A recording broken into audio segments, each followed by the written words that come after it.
What's going on, everyone? This is the Warehouse Series, guys. If you're new to the channel, I welcome you. Remember, the majority of the content on this channel is based towards newer selectors, newer high lift operators.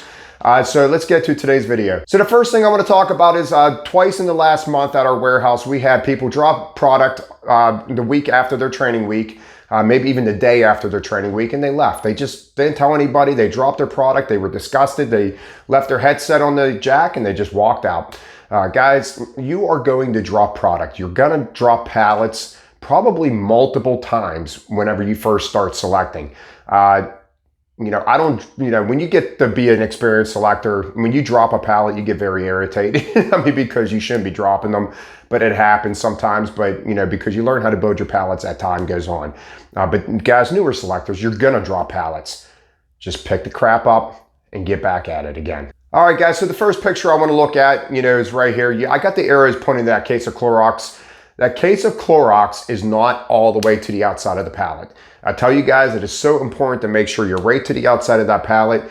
There is a little bit of wood showing on the front pallet. So if I had to guess, that case of looks like laundry detergent down there on the bottom, on that back pallet that fell off the pallet, it was partially on that front pallet. When you're selecting cases, guys, you want to make sure you're to the outside of that pallet. Make sure you're not building on both pallets, because this is what happens. When you go to lift that up, you're lifting up that case of laundry detergent, and then you're pulling out and you're just dragging it with you. I'm taking a guess that's what happened. So if you would have pushed that Clorox all the way back, this probably would not have happened. All right, guys, so in this picture here, I just want to give you a little glimpse of it. And now let's break it down and go over this pallet and show you what's wrong with it. All right, guys, so first and foremost, the yellow line's going around. I told you that you should always have an imaginary line going from the corner of the pallet all the way up. And this would not happen. The case is on the right side. I don't know if you see them on the bottom over there by the flower, I believe that is. But guys, come on. You put a pallet or a case on and it's sticking way out. It doesn't work.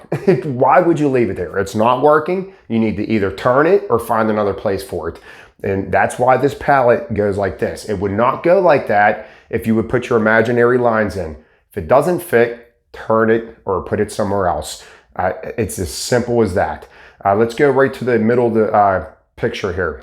I got a black circle with yellow squiggly lines. Those two cases he put upright, he or she, I don't know who built this, but he put straight up and down. Well, what I say about keeping your corners higher than the inside of your pallet, and then they go to place that coffee, I believe that is, on top of that case on the left side. Guys, you got cases leaning like this on towards the outside of your pallet. What do you think is going to happen? All right, it's just going to keep going like this. I don't even recommend having that coffee if it was leaning on the inside to that nature, because then you're going to be pushing over the opposite side of your pallet. Guys, keep your cases as level as possible. That's why I'd say it's so important during your training week to move cases as many times as you could possibly move them to get some kind of system going. If I put that coffee down, or if I saw my trainee put a coffee down like that, I would ask him, what do you think is going to come good out of that? Having that case lean that far to the outside. Yeah, guys, imaginary lines. Second thing I want to point out, well, third thing I want to point out is the plastic pallets. I can't stand plastic pallets. For multiple reasons. One, they are smaller than the blue wood and the redwood that we use. I always go to blue wood, redwood. We do not carry these plastic pallets in our warehouse anymore. We used to have a ton of them. Guys, if you can help it, if you have all plastic pallets, you have no choice but to use them. But if there's wood around, use the wood, because these plastic pallets stink. They're smaller, and if you put enough weight on them, they start to bend. Like that back pallet, that plastic, you could actually see the crown in the pallet. It's because of all the weight, and it's starting to flex that pallet.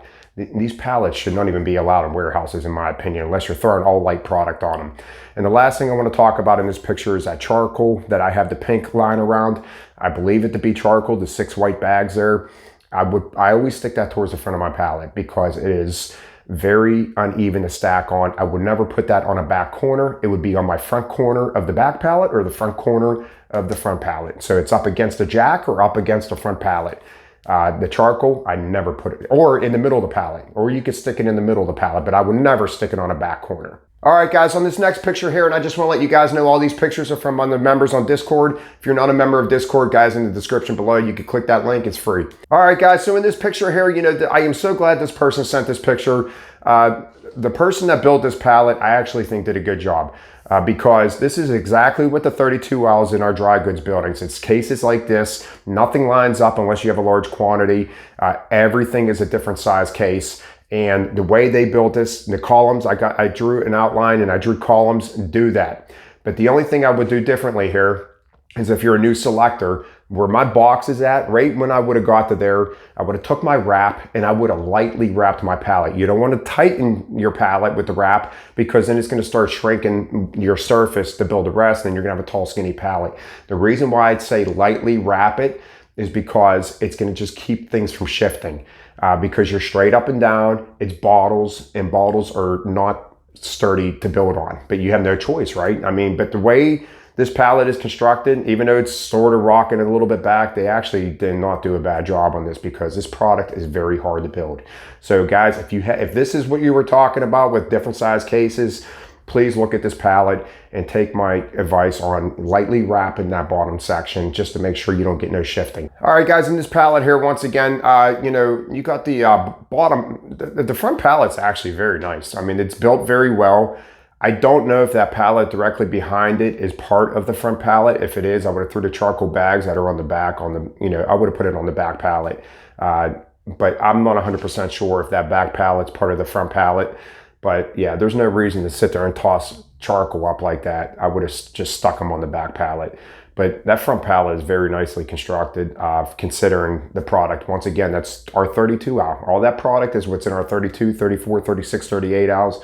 And that's what it looks like. So guys, when you get the bottles, like I said, you got to build it to the best of your ability. All right, guys, again, another pallet with a lot of small cases. I see a cardboard slip sheet on there. I got no problem with that, guys. I mean, when you get all these uneven small cases like this, I mean, they're tough. They are tough to build, but I'm glad these people are sending me these pictures because once again, people are asking smaller cases. Here you go. Yeah, I mean, guys, some people might build these a little bit better. And, all what I say is all the gaps that are in there are gaps in there. You can make that pallet smaller. When you fill in gaps, you can make pallets smaller. Honestly, but the pallet's not bad. It's not a bad pallet considering the products again, because guys, believe me, I know you're trying to make a standard and you're trying to put a bunch of cases that don't line up together. Okay, so honestly, it's not that bad of a pallet. But once again, look at these pallets and study them and try to get an idea of something to help yourself. All right, guys, on this last picture I'm going to show you for today, remember, if you guys send me a lot of pictures, I'm going to be using your pictures for probably many times to come. But these ones here, guys, they are really two tall pallets. I know in our warehouse we have an A pallet, and basically what that is you go to the office, you say, hey, I got two pallets that are getting too big and I need another pallet to throw the rest of my product on. And they give it to you. Okay, here's some tags. Okay, we're gonna give you your A pallet and you can go and make a third pallet. The only problem, and they give you a little bit more time for that, but you got to turn into lay time. But if you have that option at your warehouse, I would definitely have done it on this one because these pallets are just astronomically big. Once again, they're on plastic pallets, so you're taking away some of the cube away. Not much, but you're taking a little bit of that cube away because those pallets are smaller. And on their back pallet, they got this right here. I don't know what, it's like a flat plastic piece with just little nubs. If it was just flat without the nubs, it would be great. But it has the little nubs, so it's digging into the cases and possibly going to cause damage. But if your warehouse allows it, I would definitely get a third pallet for an order like this. Once again, guys, a lot of small boxes.